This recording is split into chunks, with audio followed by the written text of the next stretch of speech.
ছোট পর্দার মডেল ও অভিনেত্রী মুমতাহিনা চৌধুরী টয়া, সাফা কবির ও তানজিন তিশার সঙ্গে মাদক কারবারিদের যোগাযোগ ছিল। এই তিন তারকা ও সঙ্গীত শিল্পী অর্ণবের স্ত্রী সুনীতি নায়েক নিয়মিত মাদক সেবন করতেন।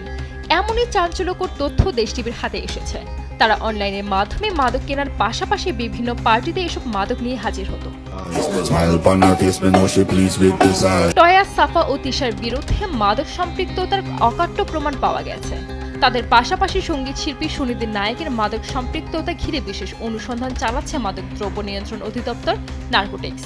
ইতোমধ্যে স্বরাষ্ট্র মন্ত্রণালয়ের উচ্চ পর্যায়ে এ বিষয়ে প্রতিবেদন পাঠানো হয়েছে।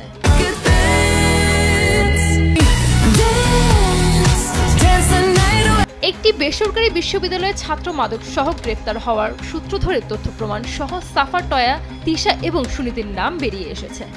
একটি বিশেষ হোয়াটসঅ্যাপ গ্রুপের মাধ্যমে তারা নিয়মিত মাদক সংগ্রহ করে আসছিলেন। ইতোমধ্যে ওই হোয়াটসঅ্যাপ গ্রুপের অ্যাডমিন নর্থ সাউথ বিশ্ববিদ্যালয়ের সাবেক শিক্ষার্থী অরিন্দম রায় দীপকে গ্রেফতারের পর এমন তথ্য উঠে এসেছে। এই বিষয়ে মামলা তদন্ত কর্মকর্তা নার্কোটিক্সের সহকারী পরিচালক রাহুল সেন সংবাদ মাধ্যমে জানান, দীপকে গ্রেফতারের পর তার কাছ থেকে আমরা কয়েকজন প্রথম সারির অভিনেত্রী ও মডেলের মাদক সম্পৃক্ততার প্রমাণ পেয়েছি। এ বিষয়ে এখনও তদন্ত চলছে।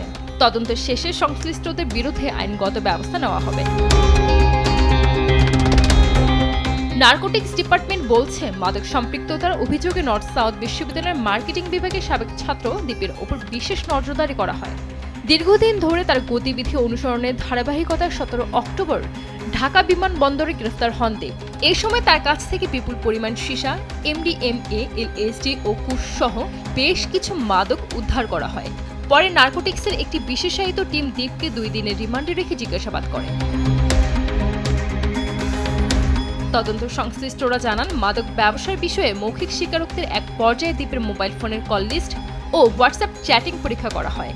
এতে জনপ্রিয় টয়া, সাফা ও তিশার মাদক সম্পৃক্ততার তথ্য মেলে। এমনকি তাদের পক্ষ থেকে দেওয়া মাদকের অর্ডার সংক্রান্ত কয়েকটি সুনির্দিষ্ট হোয়াটসঅ্যাপ চ্যাটিং রেকর্ডও পাওয়া যায়।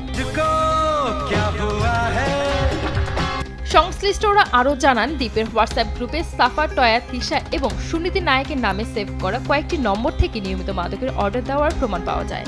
পরে নম্বরগুলো যাচাইয়ের জন্য ফোন নম্বরের রেজিস্ট্রেশন রেকর্ড সংগ্রহ করা হয়। এতে দেখা যায় সংশ্লিষ্ট নম্বরগুলো সাফা কবির এবং টয়ার নামে রেজিস্ট্রেশনকৃত। তবে তানজিন তিশার নম্বরটির রেজিস্ট্রেশন রয়েছে তার মা উম্মে সালমার নামে।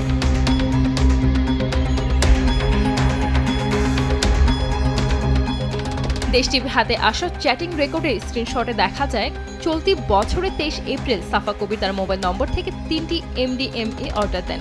এর জন্য দীপের হোয়াটসঅ্যাপে তিনি সংক্ষেপে লেখেন, দিতে পারবা আমাকে 3টা। পাল্টা বার্তায় দীপ লেখেন, দাঁড়াও বলি। সাফা লেখেন, ওকে। এরপর দীপ লেখেন, কিভাবে নেবা। যাওয়ার পথে সাফা লেখেন, আমি চেষ্টা করব। এছাড়া 5 সেপ্টেম্বর আরেক চ্যাটিংয়ে মাদকের অর্ডার দেন অভিনেত্রী টয়া। তিনিও সাংকেতিক ভাষায় লেখেন, লাগবে 5টা। ফিরতি বার্তায় দীপ লেখেন, ফর বাংলা ফ্রুটস। এরপর টয়া লেখেন, ইয়াপ। মাদক বিক্রির এই হোয়াটসঅ্যাপ গ্রুপে আরও একজন অভিনেত্রী ও সঙ্গীত শিল্পীর চ্যাটিং পাওয়া যায়। এদের মধ্যে অন্যতম হলেন অভিনেত্রী তানজিন তিশা এবং সঙ্গীত শিল্পী সুনীতি নায়েক। চ্যাটিংয়ে সুনীতি নায়েক কয়েকটি ব্র্যান্ডের MDMA এর প্যাকেট শেয়ার করে অর্ডার দেন। জানা যায়, ভারতীয় নাগরিক সুনীতি নায়েক দীর্ঘদিন ধরে মাদকাসক্ত। বাংলাদেশের নামকরা সঙ্গীত শিল্পী এবং কোক স্টুডিওর অন্যতম উদ্যোক্তা শায়ান চৌধুরী ওরফে অর্ণবকে বিয়ে করে তিনি ঢাকায় স্থায়ীভাবে বসবাস করছেন। তবে সম্প্রতি অর্ণবের সঙ্গে তার বিচ্ছেদ হয়েছে এমন কথাও শোনা যাচ্ছে।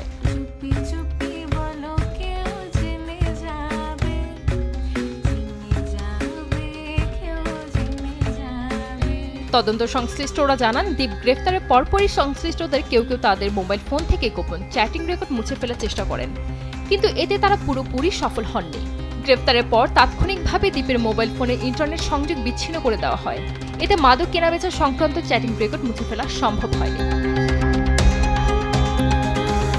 মাদক সম্পৃক্ততার অভিযোগ সম্পর্কে বক্তব্য জানার জন্য অভিনেত্রী মুমতাহিনা চৌধুরী টয়ার মোবাইলে কল করা হলে তিনি জানান, আসলে আপু একটা বিচারাধীন কোনো আদালতের বিচারাধীন একটা বিষয় নিয়ে আমি কোনো বক্তব্য দিতে চাচ্ছি না।